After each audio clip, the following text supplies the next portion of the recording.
Please subscribe and share SWA News।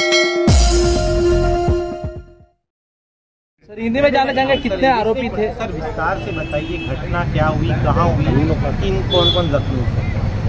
एक गोलीबार की घटना यहाँ पर करीब 2 घंटे पहले हुई है और उसमें हॉस्पिटल में जो जख्मी हैं उनको ले जाया गया है।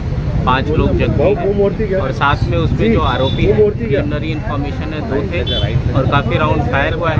उनके लिए हमारा डिटेक्शन चालू है। हमने काफ़ी सारी टीम उसके लिए लगाई हुई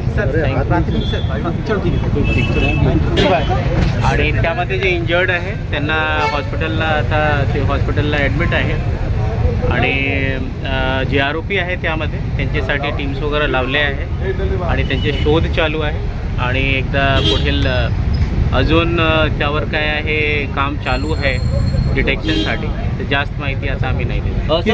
आपण ज्वेलर्सवाल्याची आर्थिक म्हणजे आपसात दुश्मनीमध्ये त्या लोकांनी गोळीबार केली असं समजलं होतं आणि हा देखील एक मटकावाला होता आणि त्यांच्या आपसात काहीतरी वाद होता, त्या आधी घटना घडली आहे।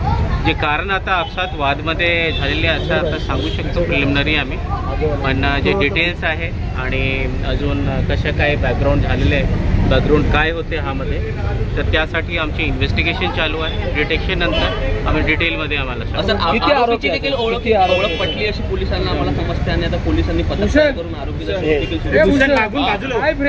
आमच्या क्राईम ब्रांचची टीम्स वगैरे तयार झालेले आहे आणि मध्ये आम्ही डिटेक्शनसाठी पूर्ण प्रयत्न करेल। सर किती आरोपी आहेत, काय किती आरोपी होते, प्रिलिमिनरी किती आरोपी होते? प्रिलिमिनरी 2 आरोपी होते असं माहिती आहे आणि अजून होऊ शकतो त्यामध्ये जे पूर्ण त्यासाठी जे काही आरोपी आहे त्यासाठी आमची टीम वगैरे तयार झालेली आहे शोध घेण्यासाठी आणि लवकर आम्ही हा डिटेक्शन 2 बंदुकीचा वापर करण्यात आला, नेमके किती राऊंड फायर वगैरे झाला आणि किती राऊंड चालवण्यात आले? ते बरेच राऊंड फायर झालेले आहे आणि 2 आरोपी प्रिलिमिनरी होते आणि जसा आपण जे बारीकाईचे डिटेल्स वगैरे आपण सांगतो।